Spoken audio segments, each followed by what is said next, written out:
tardes. Hoy martes 24 de abril desde Radio Generación les doy la cordial bienvenida a un servidor Luis Mantilla al programa Entre Pisco y Criollismo.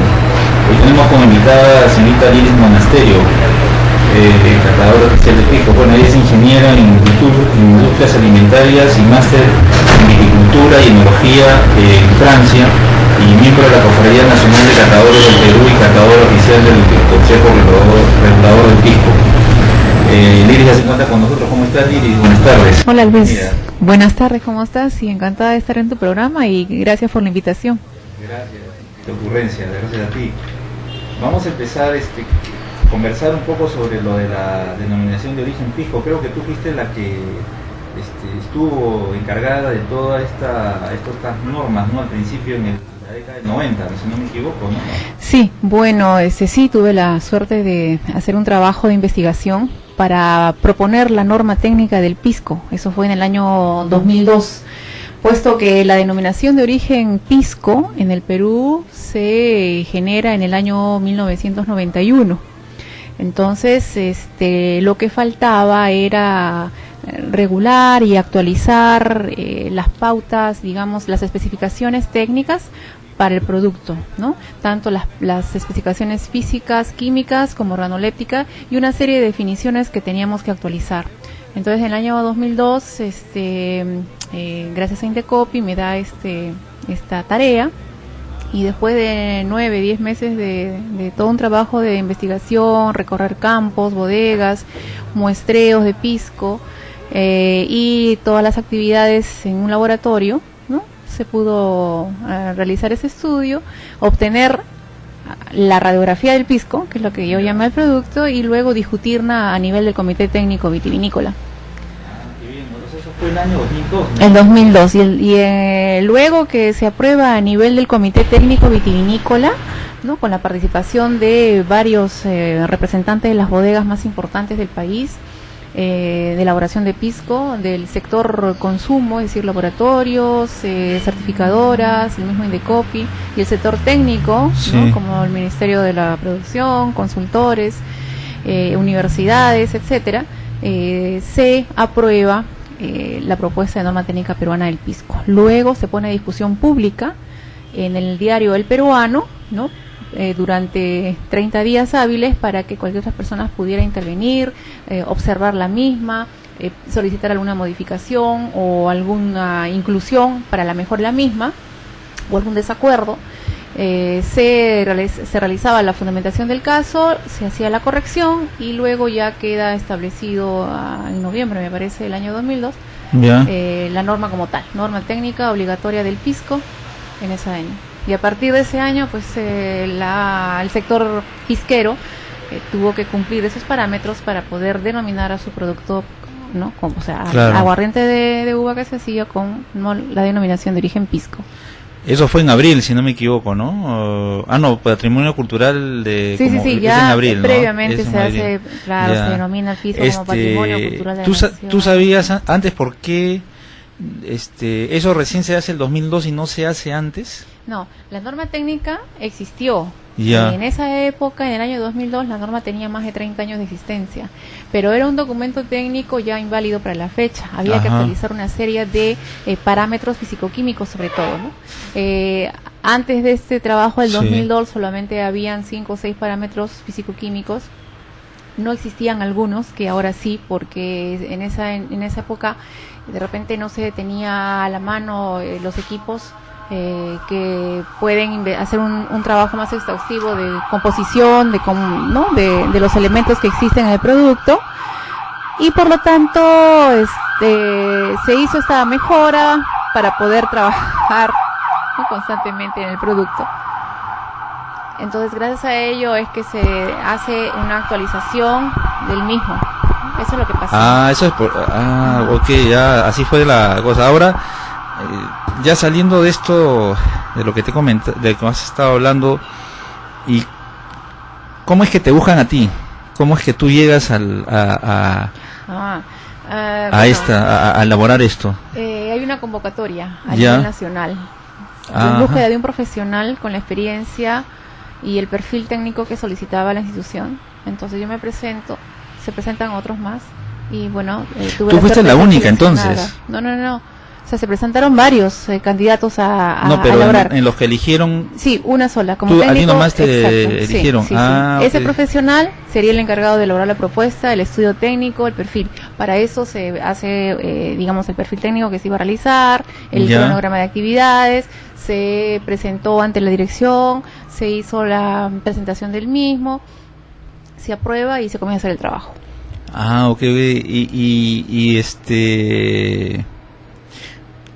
O sea, bueno, ya me has dicho que las normas prácticamente lo único que se tuvo que hacer es modificarlas, pero a la actualidad, porque ya venía de hace muchos años. Tenía muchos años de Claro. existencia, ¿no? Como cualquier otro documento técnico que Indecopi tiene, ¿no?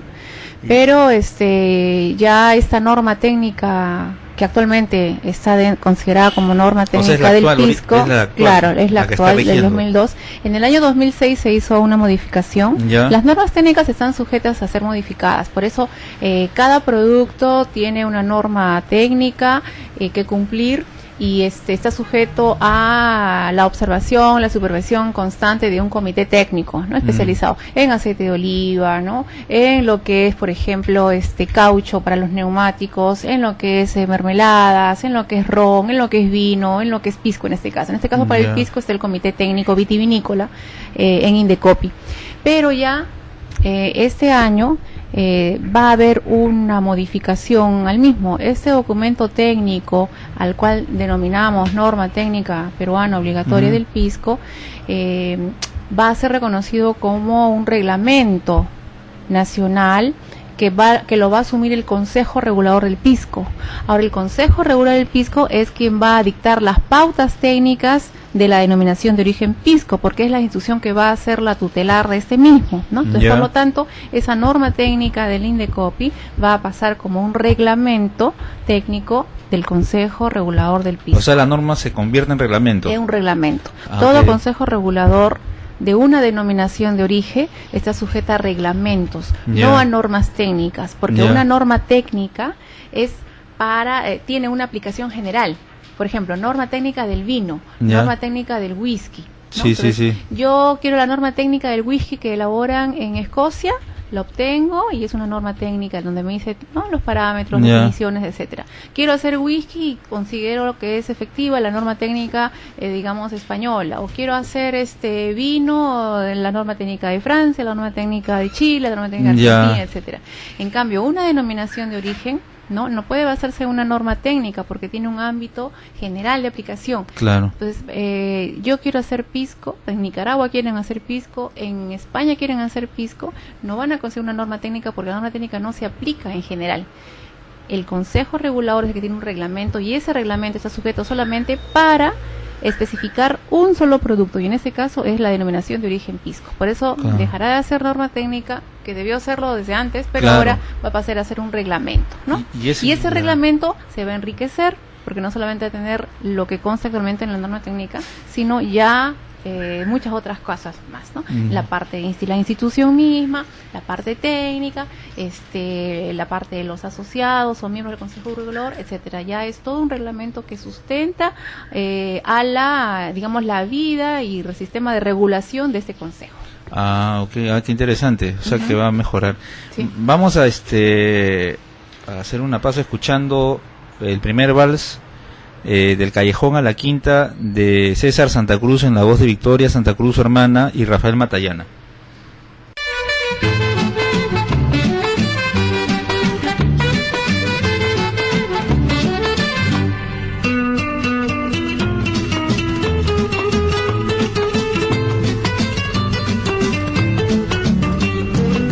Todo deviene y nada permanece. Las tradiciones reviven cosas de ayer y al embrujo de las reminiscencias cobran encanto intentando renacer. Solar muriendo de temazo a la quinta.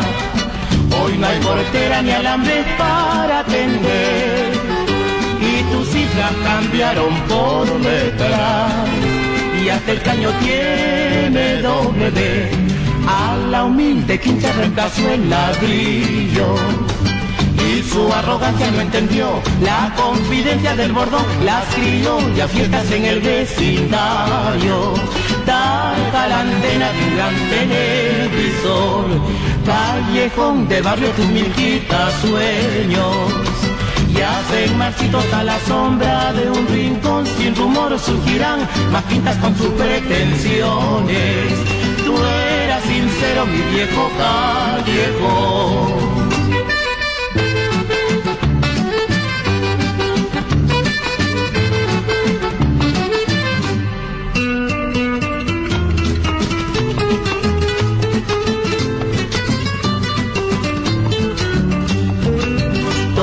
Deviene y nada permanece, las tradiciones reviven cosas de ayer y al embrujo de las reminiscencias cobran encanto intentando renacer, solar muriendo dice paso a la quinta, hoy no hay portera ni alambre para atender y tus cifras cambiaron por letras y hasta el caño tiene W, a la humilde quinta reemplazó el ladrillo, y su arrogancia no entendió la confidencia del bordón, las criollas fiestas en el vecindario, daga la antena de un gran televisor, callejón de barrio tus mil quitas sueños, y hacen marchitos a la sombra de un rincón, sin rumor surgirán las quintas con sus pretensiones,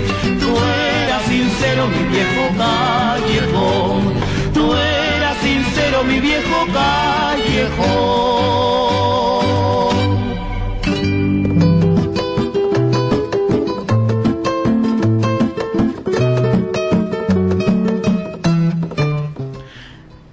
Dime, Liris, antes de esta denominación, estas, ¿Normas? Sí, normas que hiciste el 2002, antes, ¿cuántas clases de destilados habían? O sea, porque la vez pasada conversando un poco decías de que habían los ambarinos, ¿no? No sé qué más estuviste conversando. ¿Podrías explicar eso? ¿Cuántas habían? Sí, antes, bueno, las clases de pisco eran 5. Eran los piscos puros, los piscos acholados, los piscos mosto verdes, los piscos aromáticos. Bueno, ahí estaba pues el tema de los piscos aromáticos, no aromáticos, y los piscos aromatizados. ¿Cuáles eran los piscos aromatizados? Aquellos que se podían combinar con algunas esencias naturales, obviamente, saborizantes, etcétera. Y había pues el pisco limón, el pisco, no que era lo que más se encontraba, con otras frutas. Entonces se decidió en el 2002 de que eso no podía ser, porque en esa época, antes del 2002, también existía demasiado fraude y adulteraciones. Entonces a veces se utilizaba ciertas frutas, ciertos edulcorantes para poder disfrazar a un aguardiente que no era pisco. Entonces se decidió, así como iba a haber parámetros físicos y químicos y sensoriales bastante radicales y específicos para ordenar un poco el panorama pisquero, también se eliminó esta quinta categoría y solamente al final quedaron 3.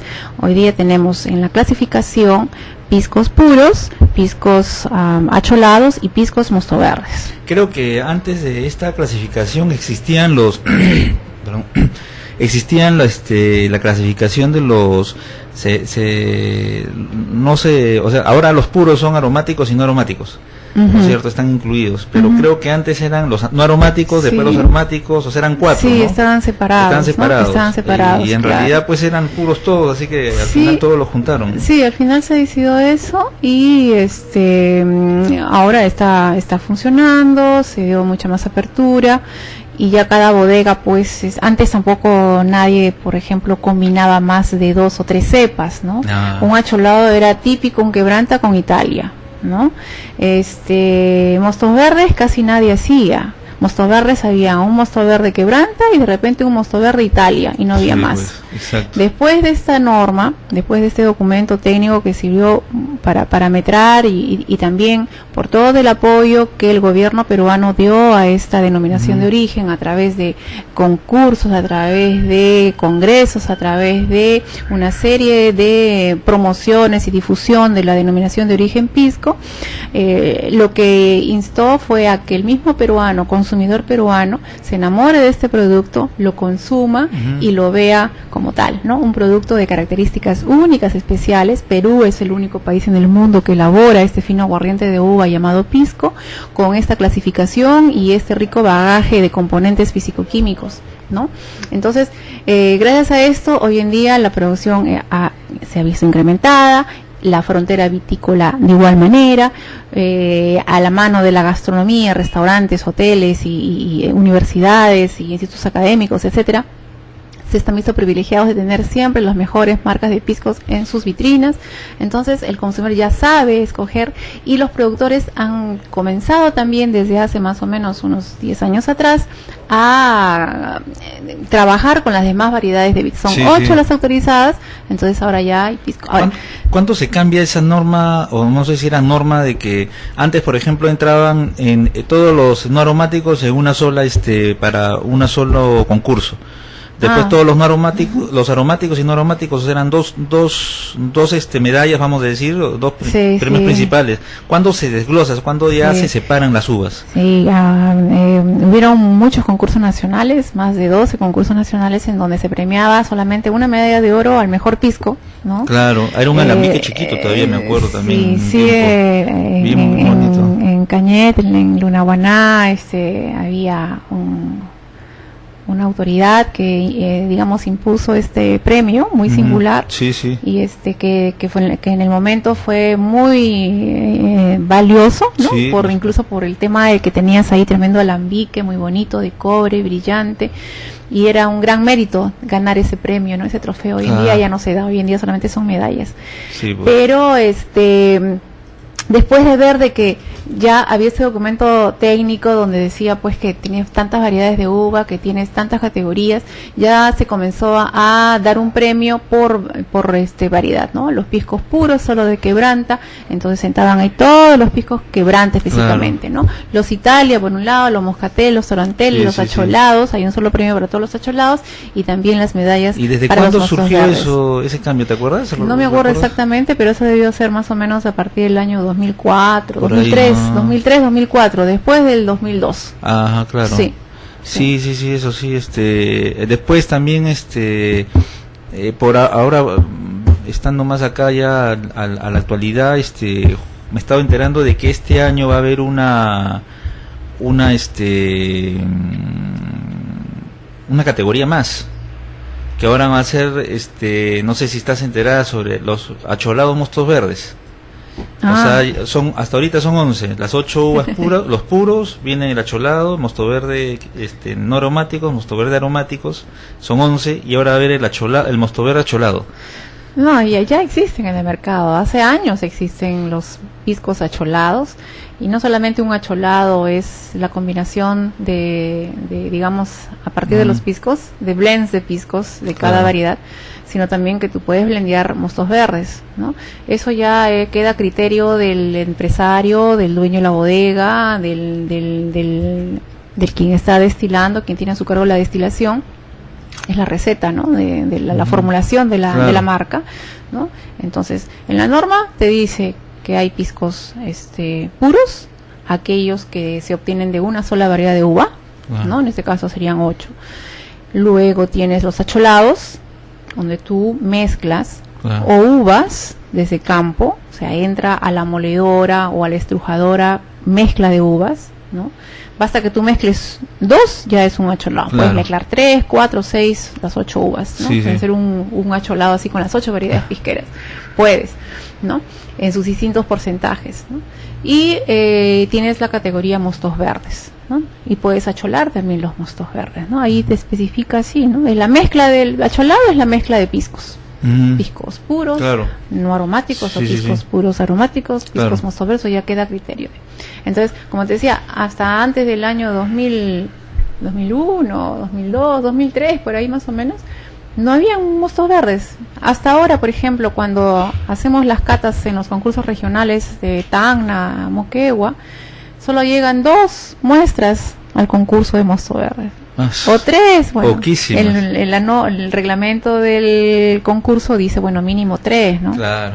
Entonces, si hay 2, ¿qué hacemos? Catamos, designamos a un ganador, pero no es premiado, y se le da un diploma de reconocimiento para motivar a la bodega, ¿no? Pero no recibe una medalla. Claro. Entonces, pero ya hoy en día ya las bodegas entonces están queriendo poner en vitrina más marcas de sus piscos, sus productos, entonces pueden acholar mostos verdes, pueden hacer mostos verdes con las 8 variedades pisqueras, bueno, y el mercado se enriquece, ¿no? Sí. A veces conversando con otros amigos que ven el tema de marketing, me dicen, Lini, ¿sabes? Nos confundimos, la gente no sabe qué comprar porque hay tantas variedades. Sí, pues, bueno, así es el mercado, ¿no? Entonces, sí, pues. Y hay gustos a montón, ¿no?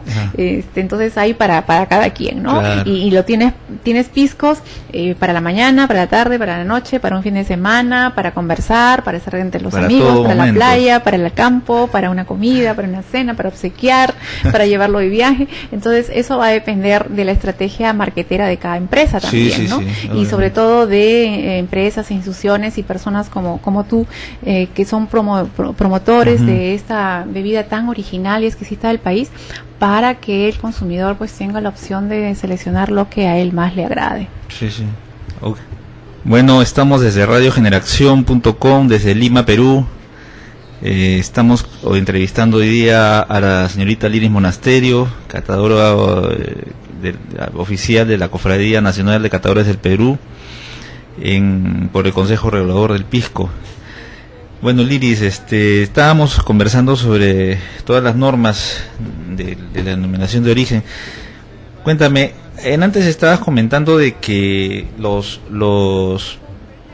piscos que ahora están normados se cambiaron en el 2002 gracias a ti.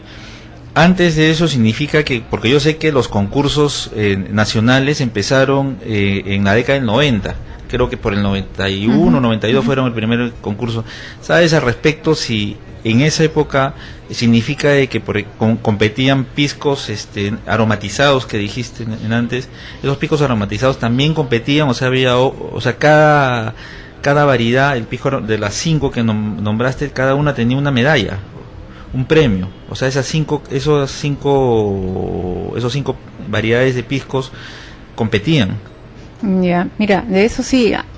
Yo comencé a participar en los concursos nacionales a partir del año 93. ¿Ya? En Moquegua fue mi primer concurso. De antes no te puedo decir porque no he tenido conocimiento y tampoco he consultado, pero vale la pena hacer las preguntas para conocer. Claro. Pero a partir del 93, 94 hacia adelante, ¿no? Se premiaban a los piscos por su categoría y entraban, ¿no? Como te decía, no había tampoco tantas muestras como lo es ahora, ¿no? Claro.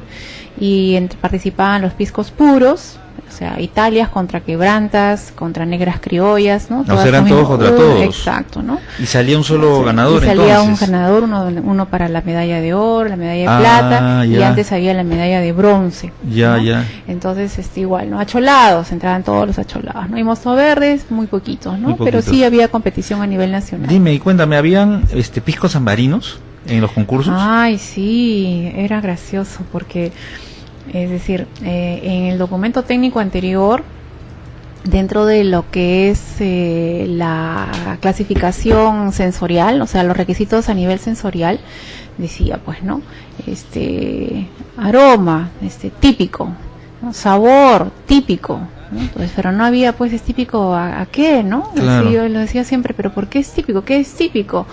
Si el pisco es un aguardiente único que solamente se elabora en el Perú, que no es tan conocido a nivel internacional, en esa época yo pensaba, pues, más, porque tenía una proyección, porque decía, este pisco existe en el Perú, esta bebida exquisita, única, diferenciada, que que solamente crece en estos valles, ¿no? Tan especiales de Lima hacia Tacna, ¿no? Bañados por la corriente de aguas tan frías como la del Océano Pacífico, la corriente de Humboldt. Tenemos toda la cordillera andina que soporta la parte final de nuestras costas. Tenemos vallecitos por todos lados, microclimas especiales, toda una faja desértica donde hay uvas. Los europeos dicen que ¿cómo ver uva en un desierto? Y eso es cierto, eso es aquí, vengan aquí a Perú y aquí está. Entonces debe existir parámetros para hacer conocer el producto, ¿no? Entonces se decidió hacer una evaluación sensorial a más de 400 y pico muestras que tenía para el estudio, ¿no? Y una por una caracterizarla, ¿no? Y luego de ahí sacar ese compendio que ahora consta en ese documento, ¿no? Entonces que el pisco debe ser incoloro, ¿no? Brillante, sin ninguna partícula en suspensión, etcétera, ¿no? Los aromas, depende de la variedad, ¿no? Depende de si es acholado, depende de si es mosto verde. El gusto, de igual manera, ¿no? Y una característica especial, de ahí salió, ¿no? El mosto verde, en boca, ¿cómo es que sabe? Y decíamos terciopelo, el mosto verde es terciopelo en boca, de ahí que salió el vocablo, ¿no? Todo el mundo dice, terciopelo, ¿no? Que suave, sí. Entonces, eso está ahí, a base de ese trabajo. Y desde sus inicios el pisco, según la biografía que también se buscó para sustentar la historia, la tradición de esta denominación de origen, porque ese es uno de los factores también que se solicita para que exista una denominación de origen. En sus inicios pues el pisco es incoloro, ¿no? Lo que pasa es que después de un tiempo, cuando se dejó la parte técnica, se vio alejado, no había mucho apoyo antes del 2002, estoy hablando de los años 70, 80, de repente los 90, los productores pues utilizaban las botijas de barro, a veces estaban embreadas, la brea transmite un color, ¿no? Al producto, además de contaminaciones en boca, en nariz, ¿no? Luego colocaban el pisco en madera, en barriles también, ¿no? En barricas de varios tipos de ahí sí le da un sabor diferente, claro. Entonces había colores ambarinos, ¿no? Claros, un poco más oscuros. Y a veces se llegaba a ver piscos de coloración rosada, de coloración verdosa, de coloración azulina, porque no se conocían las técnicas para manejar la destilación en cobre. Los alambiques son de cobre y ceden este metal al producto en bajas proporciones, ¿no? Como lo tiene el coñac, como lo tiene la maraña, que también son aguardientes que se utiliza cobre para la destilación. Hay metales, pero en bajas cantidades y las permitidas, ¿no? Entonces, en nuestros piscos también, ¿no? Pero a veces, por falta de conocimiento, se hacen prácticas que no son buenas y y puede contaminar, ¿no? De esta manera el producto. Entonces, como no había uniformidad, había ese tipo de productos, era por contaminación, ¿no? Esa coloración existía por la falta de conocimiento técnico de los bodegueros. Entonces, en un concurso, me acuerdo, había una mesa y había tal color, tal color, tal color. Entonces, ¿qué hacemos? Esos no son pijos, ¿qué hacemos? Inmediatamente lo que se hizo es sacarlos a un lado y no pasaban al concurso, ¿no? ¿Por qué? Porque no es pisco. Entonces, en la norma se especificó, el pijo debe ser incoloro, y a partir de ese momento, pues, los productores tuvieron que tener mucho más cuidado, uniformizarse, ¿no? Conocer un poco más de la parte técnica, y a la fecha sacan pues excelentes piscos incoloros. Sí. Yo me acuerdo del famoso Cuatro Bocas, eran todos ambarinos, me acuerdo ahí en Pachacamá. Claro, pasaban por barril seguramente. Sí. Y para mí de niño, yo me acuerdo de eso, cuando hablaban de pisco, para mí siempre tenía la imagen del pisco incoloro, ¿no? El pisco ambarino. Y siempre se me quedó esa idea, esa marcada, ¿no? El pisco es ambarino, ¿no? Entonces cuando ya me meto más al pisco y viene todo esto de las normas, el pisco incoloro, y de pronto conozco el aguardiente chileno que es ambarino, así era, yo decía, así era antes, bonito. Sí, justamente también cuando se elaboró la norma, lo que se quería era un poquito diferenciarnos del aguardiente que se hace en Chile. Los aguardientes chilenos en su mayoría también eran incoloros, pero ellos elaboran el aguardiente y lo colocan en barricas y sí hacen una coloración natural por la madera. Claro. El mercado al quienes ellos orientan el producto es Europa. Europa gusta de estos productos ambarinos, y gusta de la madera, gusta encontrar vainilla, chocolate, el color ambarino el producto, porque están relacionados al coñac, al whisky, etcétera, ¿no? Claro. Latinoamérica son rones, está acostumbrado al ron, etcétera, ¿no? Entonces, eso también se orienta, depende a dónde tú derives tu mercado, ¿no? O tu producto, a qué mercado lo derives. Entonces, eso fue también hacernos diferentes, ¿no? Y si revisas bien el documento técnico, cada parámetro físico-químico es distinto al documento técnico del aguardiente chileno, porque somos diferentes, lógico, ¿no? Sí, entonces sí. parte desde ahí, desde un documento técnico que dice ser diferente, ¿no? Aunque tengamos el mismo nombre, ¿no? Pero hay marcadas diferencias, ¿no? Desde las variedades de uva, desde el grado alcohólico, desde la cantidad de metanol, desde la clasificación, de todo, desde el aparato destilatorio, todo, las variedades de uva, la quebranta no existe allá, o sea, hay varias diferencias y no podemos comparar esos productos. Entonces, ese tipo, en el tema de color, en el tema, la parte sensorial, también se vio afecta a estudiarla, especificarla y nominarla para hacer una diferencia y no solamente es marcar una diferencia, sino de por sí el pisco que se elabora aquí en el Perú es único desde un principio de sus orígenes. Entonces, cuando se vio esa gama de colores, esa gama de digamos técnicas, diversas recetas distintas, nombres distintos, entonces habría que parametrar, ¿no? Y eso es lo que te hace este documento técnico, decir, bueno, a partir de ahora el pisco es esto. Ok. Interesante todo eso. Bueno, estamos en este 7º programa Entre Pisco y Criollismo, hoy 24 de abril del 2012, desde Lima, Perú. Cabe también hacer un paréntesis que este 28 se celebra el Día del Pisquero, acá en Perú. Se quiere instaurar ese nuevo día el último sábado, de abril, a partir de este año. Así que la Pisquería Don Luis no escapa a esta celebración y va a estar celebrando con guitarra y cajón a partir de las 8 de la noche este sábado 28 en su local.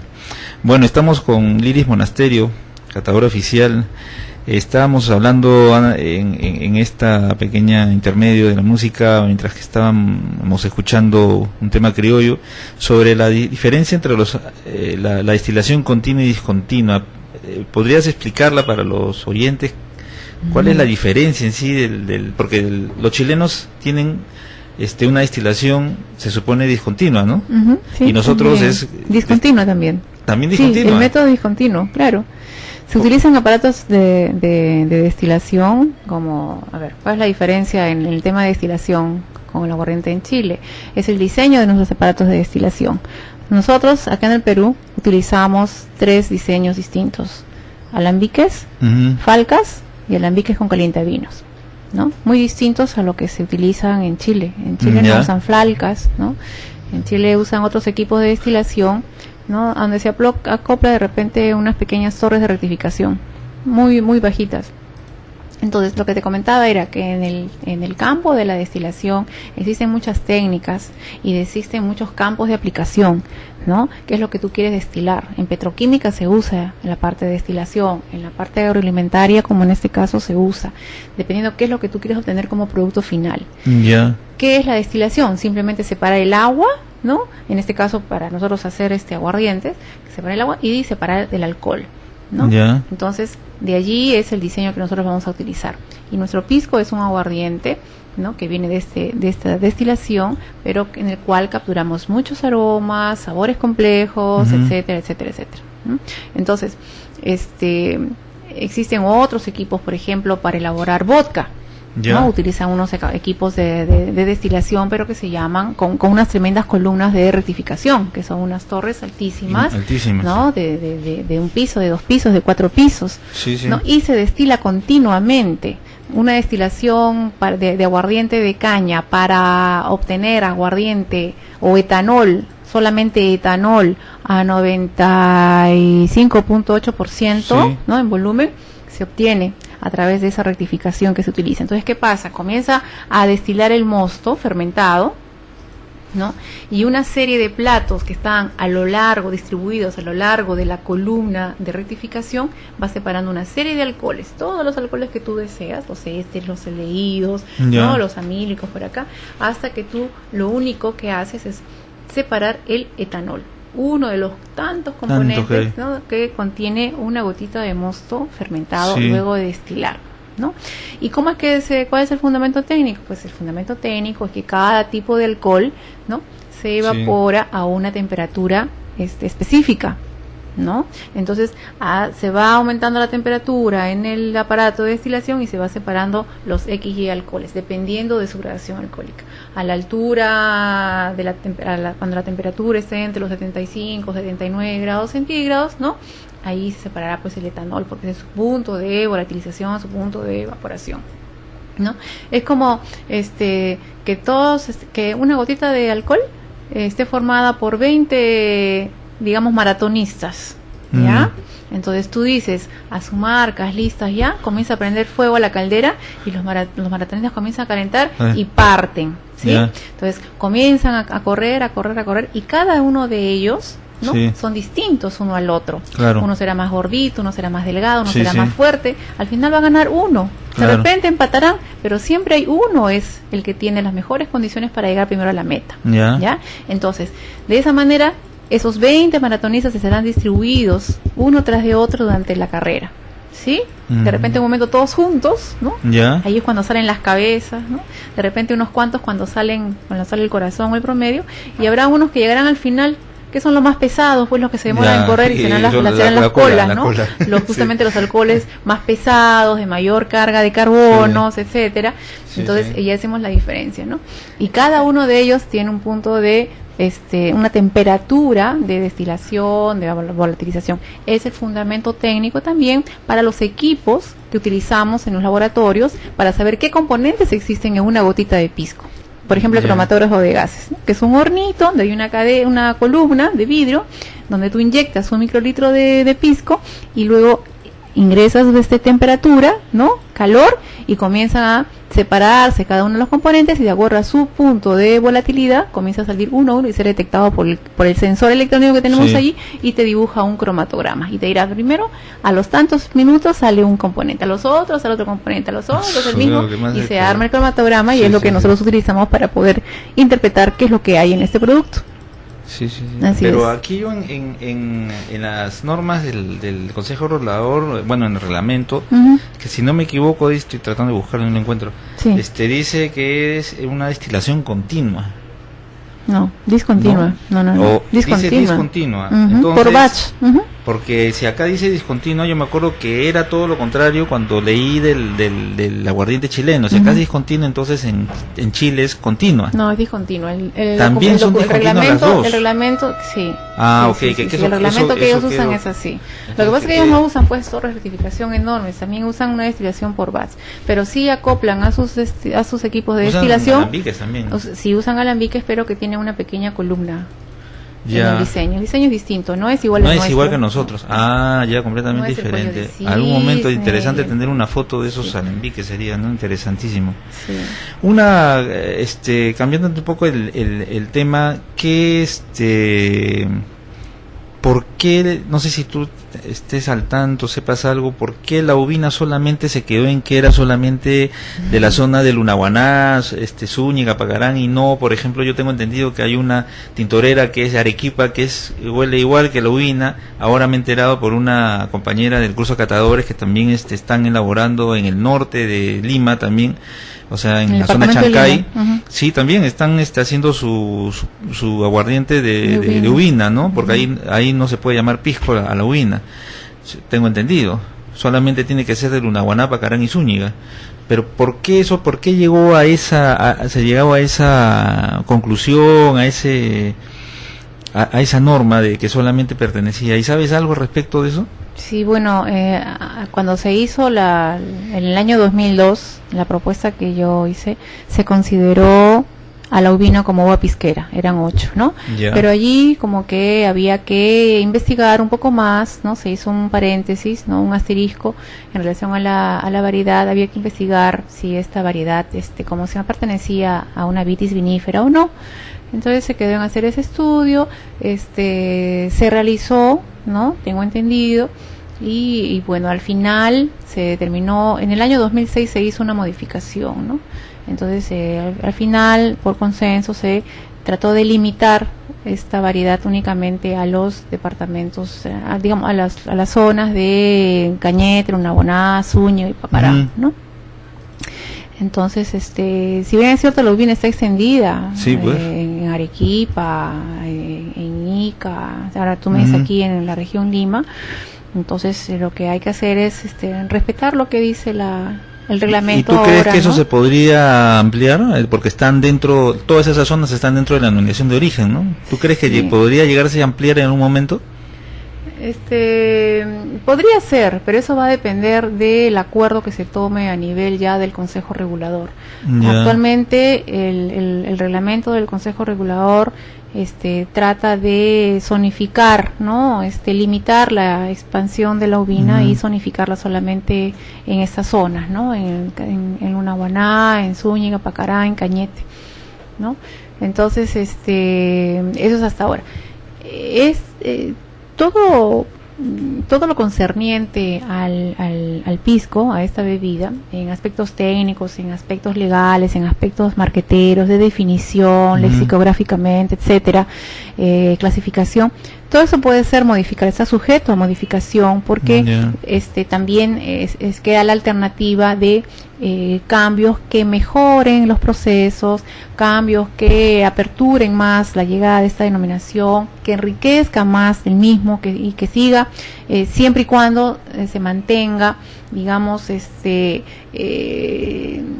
fundamento tradicional, ¿no? El fundamento de historia, respetando siempre la originalidad. No, pero no quiere decir que estemos aislados a los avances técnicos, científicos, ¿no? Que en lo que va el mundo. Claro. Entonces, cualquier acotación se puede hacer y ¿cómo es que se trabaja esto? Pues entonces, un grupo de técnicos, propuestas de los mismos productores, ¿no? Lo harán llegar al Consejo Regulador, el Consejo Regulador someterá esto a su mesa técnica de trabajo para cualquier tipo de cambio, ¿no? Yo estoy segura de que cualquier tipo de modificación que se pretenda hacer va a ser recibido, ¿no? Abiertamente a la mesa de trabajo y con la sustanciación del caso, y se puede modificar en adelante, ¿no? Bueno, sí, es bueno para que se enteren, para que sepan. Por otro tema, dime, los macerados que se hacen a base de pisco, los cremas, el piscafé, ¿también tienen que tener denominación de origen? Bueno, ¿Todos esos productos también tienen que sacar? Por ejemplo, yo soy un productor de pisco y también hago un macerado de uva Italia, por ejemplo, ¿no? Sí. No, la denominación de origen es pisco. Ya. ¿No? Ahora, que tú al pisco lo utilices como ingrediente de otro producto, por ejemplo, un licor que me dices, ¿no? Un licor de X producto, ¿no? Por ejemplo, el macerado de Damasco. Claro, un licor el de macerado de Damasco no es una denominación de origen. Ya. Pero dentro de la formulación se utiliza como ingrediente pisco. Entonces tú en la botella tienes el macerado de Damasco, ¿no? Y tienes la etiqueta, dice macerado de Damasco, el nombre, ¿no? de la persona o la marca, ¿no? Y abajito dices ingrediente pisco, ¿no? Pisco, damascos naturales, ¿no? Que crecen en el valle, ¿no? De Tacna, de Chuquantamán, qué sé yo, ¿no? La crema, por ejemplo, de café, ¿no? Entonces la crema de café no necesita, o sea, no es una denominación de origen. Pero la crema de café, o sea, el licor de café de la marca X utiliza como ingrediente pisco. ¿no? Eso, bien pequeñito en la etiqueta, lo colocas ahí como cualquier otro producto que hace y que está sujeta según la dirección, ¿no? de sanidad que hay, de limpieza de salud, te exige que tú colocas los ingredientes y debes mostrarlo ahí, ¿no? Y las cantidades tú puedes precisarlo también, ¿no? Eso sí, pero que no, digamos, aproveches de la palabra pisco y coloques bien grande pisco y abajito crema de venta, claro. Porque allí es como que estás confundiendo al consumidor, pero es pisco, es una crema, el licor es crema y abajito chiquitito ese ingrediente utiliza pisco, ahí sí puedes nombrarlo, ¿no? Porque hay que respetar siempre ese término pisco. Bueno, estamos ya en la última parte del programa Entre Pisco y Criollismo desde Lima, Perú, y 24 de abril. Estamos con nuestra invitada, la señorita Liris Monasterio. Liris, estamos conversando ahorita sobre lo que se paga por denominación de origen. Me estabas explicando que del 91 al 2001 se pagaba el productor pagaba una sola vez por todas sus variedades de pisco, así tuviera las 8, 11 variedades de pisco, pagaba hacía un solo pago y competía con todos sus piscos. El 2001 se cumplió 10 años, tenían que volver a pagar nuevamente hasta el 2011 supuestamente, ¿no? Y entonces, pero el 2002 viene lo tuyo, estas nuevas normas, este nuevo reglamento ahora, y se supone que a partir del 2002 todos los que quieren ingresar sus nuevos piscos tienen que pagar por cada variedad, pagar su denominación de origen, o sea, ya no es en global, sino por cada uno. Entonces, lo que tú estabas comentando es de que si uno quiere acogerse a tener denominación de origen tiene que pagar, pero hay algo que me dijiste el 2004, 2005, ¿cómo era esa parte? No, es que de repente hubieron bodegas en el año 1995 que obtienen su denominación de origen, pagan por una sola denominación, o sea, solo un tipo de pisco. Así hagas tú 3 clases de pisco, pagas solamente por una. Claro. Pero a partir del año 2002, se hace ya las determinadas, digamos, la evaluación físico-química y sensorial por cada variedad de pisco. Entonces, de repente esa bodega se vio afectada porque si antes pagaba por una, tenía que pagar por cada variedad y tenía que hacerlo, porque claro, así es la norma. Ahora, ¿por qué? Indecopi es el tutelar, fue el tutelar, ahora es el Consejo Regulador, pero claro, hasta el año pasado, ¿no? Indecopi es el tutelar de la denominación de origen pisco, ¿no? Sí. ¿A quién le pertenece ese nombre pisco? El nombre pisco le pertenece al Estado peruano, y a todos los peruanos, Sí, a ti, sí, a mí, y a todos los peruanos, sí, sí, ¿no es cierto? Entonces, hay una institución que es Indecopi, que es el que evalúa a través de varios laboratorios, varias etapas, va al campo y verifica si tú, como bodeguero, realmente estás utilizando las 8 variedades pisqueras autorizadas para hacer pisco. Ya. Para hacer tu aguardiente de uva, porque todavía no lo llamas pisco. Ya. ¿Cómo sabe el consumidor que el aguardiente que está comprando de tu bodega, que tiene la denominación de origen pisco, no contiene otras variedades de uva que no sean las 8 pisqueras? Ya. Sabe porque tú ya has recibido una denominación, has recibido, no la denominación, sino tú has recibido la autorización de uso de la denominación de origen pisco, Ya. porque tú has pasado todas las evaluaciones y supervisiones, tanto en campo, en bodega, en producto, has sometido tu producto a una cata de panelistas expertos y ha sido aprobado, o sea, dice sí, esto es pisco, esto cumple con los requisitos sensoriales, esta muestra ha pasado por el laboratorio, se ha hecho una evaluación exhaustiva cromatográfica de las variedades del pisco. Entonces, por lo tanto, Indecopi decide autorizarte a ti, ¿no? Con un numerito que se especifica ahí en la etiqueta, debieras decirlo, para que tú utilices el término pisco en la etiqueta. Ah, ya. ¿Ya? Entonces, ¿por qué no se da facilidades al productor pobrecito que pague por uno? No, es que no, él hace Italia y él hace Quebranta. Las características fisicoquímicas de un pisco Quebranta son distintas a las características fisicoquímicas de un Italia, y son distintas a las características fisicoquímicas de un Mosto Verde de Italia o de Albillo de Torontel. Entonces, cada clasificación de pisco deberá ser evaluado como tal, y si tú haces una, pagarás por una, y si haces tú 2 variedades, pagarás por 2, si haces 3, pagarás por 3. Las 3 clases de pisco que hay: puros, acholados, Mosto Verdes, claro, ¿no? Entonces, ¿de qué manera el consumidor se ve beneficiado? Son, por ejemplo, 400 bodegueros que elaboran pisco, ¿no?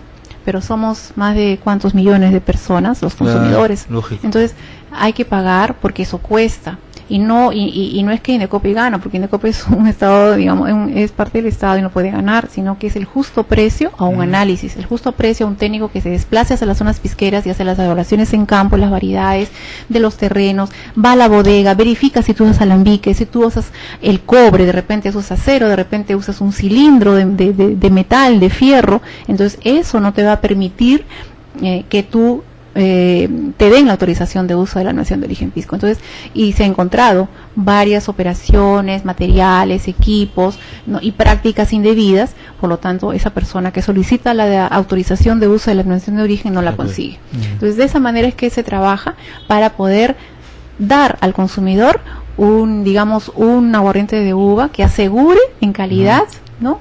y en terreno y supervisado técnicamente que es realmente un pisco. Claro. Eso es. Bueno, Liris, ha pasado la hora rapidísimo. Sí, bueno. Muchísimas gracias por tu participación, gracias por haber estado acá con nosotros. Ya será hasta otra oportunidad. Nosotros, el programa Entre Pisco y Criollismo, bueno, reiteramos de que este 28 tenemos la celebración del Día del Pisquero en la Pisquería Don Luis. Cualquier reserva al 623-1450 o 9970-45413. Bueno, conmigo un servidor Luis Mantilla, será hasta el próximo martes y muchas gracias por su atención. Desde Lima, Perú, hasta el próximo martes. Chao, hasta pronto, gracias.